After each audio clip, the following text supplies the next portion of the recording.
Yes, welcome back to the final part of the show where we're about to get cracking on dinner. If it ain't green, she ain't keen, guys. We've heard that. Susan Jane White, what have you got for our veggie delight tonight? So we are doing a smoky potato and chard dish, and it feeds about 4 to 6 people, so you can make it if you're living by yourself at home. You've got loads of it for your fridge. Okay. But if you have a big family, we'll make it in 5 minutes now this evening. You'll see just how easy it is. Okay. And you can serve it with rice or quinoa, or you can have it on its own with loads of cheese and fried eggs, or whatever way you fancy. But it is a staple in our home. Lovely. So yeah, I'm pretty excited to show you how to do it. Now I've taken a few steps ahead of everyone, and I've already sautéed my onions here. And you see the colour that makes them really sticky, licky, lovely, delicious. Yeah.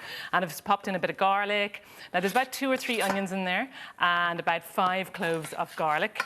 And you guys are going to be honking, so it'll be easy for the social distancing after.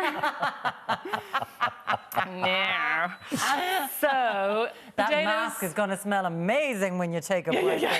Oh, breathe out and it's right back on you again. Oh yes, you'll poison yourself. Never mind. Yeah, knock yourself out. Okay, so the garlic and the onions. Garlic and the onions, and then this is basically an RDA dish, your RDA recommended daily allowance of veg. So you've got your tomatoes, garlic and onions, you've got your chard and potato. So it's really easy to get all your veggie intake in just one dish, okay? And potatoes, everyone loves potatoes. We're Irish. Who doesn't love potatoes? I mean, we've mashed them, we've boiled them, we've steamed them, we've wedgied them, basically. Wedgied, yes. Have you tried to smoke them?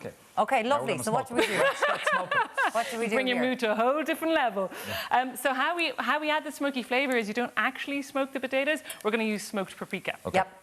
Tablespoon. I love really strong dishes, so that may seem like a lot, but it's not. I think it's really important to bring up, especially if you've only a few minutes in the evening to do your dinner, you can pack in a lot of flavour. Tablespoon of cumin, tablespoon of oregano. They are probably my 3 favourite spices. In they go.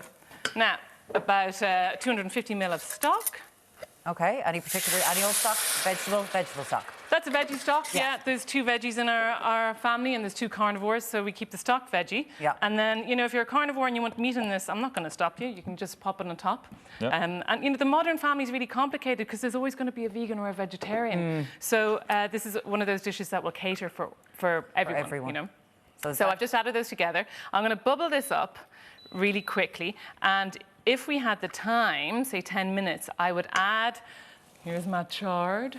Your chard, your root vegetable. You can use asparagus, which is really cheap right now because it's in season. It's the start of the season, so it's kind of like half of the price of what it normally would be.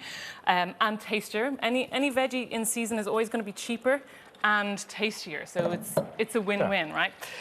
These are just baby potatoes in season. You can use just leftover potato if you had potato with a roast, for example, over the weekend. Yeah. Great, just pop them in there.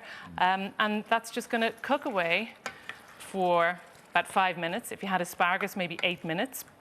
And as it cooks, it gets thicker and lickier, stickier, delicier, delottier. Was that passata you put in there with it? That's passata. So, you know, if you have tinned tomatoes, you can use that too. But I would advise, if you're using tinned tomatoes, to have a bit of soy sauce nearby. Just to put that little bit of maple syrup. Okay. Maybe a bit of lemon rind. It just gives an extra layer. Even with passata, actually, it just gives an extra layer to about a minute everything. Left. I have a minute left. Great. Do you mind if I start eating this? I know you can't go and join me. So that's it. I don't even need that minute, Martin. So you just put everything. So this is, if you're doing it yourself and you want it, is it a 10 or 12-minute dish? Yeah.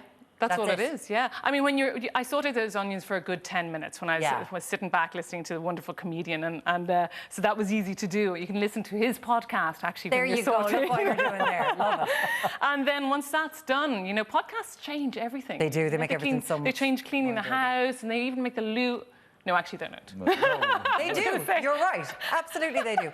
But you mentioned there kind of putting on, you can put on an egg on top of this, kind of making it quite Moroccan. Yes, exactly. And you know what I've done in the summertime? I've actually boiled eggs and then grated the boiled egg on top of this. It is amazing, very swanky. Oh, that's good. Yes, indeed. It is, isn't it? That's good. But look, even the colour, the minute you put something like white on it, it's just so appetising. I haven't showed you, of course, I left lots of greens here. This is chard. It's really cheap right now because it's in season, but this is wild garlic. You can forage. On top of the 5 cloves, you've got the wild garlic too. Yeah, so I'm going to pop him in here as well, and he'll wilt down as well. Like, it's just a really forgiving dish, but the main features, of course, the stars are the smoked paprika, the cumin, and oregano, which just takes everything up a noctave, our favourite expression, Martin. Absolutely fantastic, as always. You know you'll be able to get it on 6 Eats, all of Susan Jane White's recipe there. Thank you so much. Susan. Well done. Thank you.